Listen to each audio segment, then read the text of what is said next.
ভেষজ উদ্ভিদের প্রতি ভালোবাসা এবং আমার পেশাগত দায়িত্ববোধ থেকে আমি রিসেন্টলি বিভিন্ন ভেষজের পুষ্টি গুণাগুণ আপনাদের সাথে শেয়ার করছি, যেন আপনার বাড়ির আশেপাশে জন্মানো বিভিন্ন ভেষজগুলো আপনাদের উপকারে ব্যবহার করতে পারেন এবং ভেষজ সম্পর্কে একটা জ্ঞান লাভ করতে পারেন।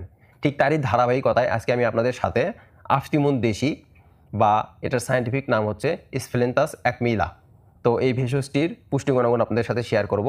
ইংরেজিতে এই ভেষজটিকে বলা হয় তুতেক প্লান্ট। তো ভেষজের নাম দেখে হয়তো আপনারা বুঝতে পারছেন এই ভেষজটির যে একটা ফুল রয়েছে, এই যে দেখেন, এই যে ফুল, এই ফুলটা কিন্তু দাঁতে নিয়ে আমরা যদি মুখে একটু চিবোই তাহলে সেই ক্ষেত্রে কিন্তু সেই অংশটা একটু তিক্ত বা আপনার তেজস্ক্রিয় একটা স্বাদ অনুভূত হয় এবং সেই জায়গাটা কিন্তু একটু অবশের মতো হয়ে যেতে পারে। তো ঠিক এই গুণাগুণ দিয়েই মূলত এই ভেষজটা আমাদের দাঁত ব্যথায় খুব ভালো একটা কাজ করে থাকে। শুধু যে দাঁত ব্যথায় কাজ করে তা না, আমাদের শরীরের বিভিন্ন ব্যথার ক্ষেত্রেও কাজ করে এবং ইউনানি আয়ুর্বেদিক চিকিৎসা বিজ্ঞানের মতে এটা আমাদের মস্তিষ্কের যেই দূষিত পদার্থ রয়েছে সেটাও কিন্তু পরিষ্কার করে থাকে।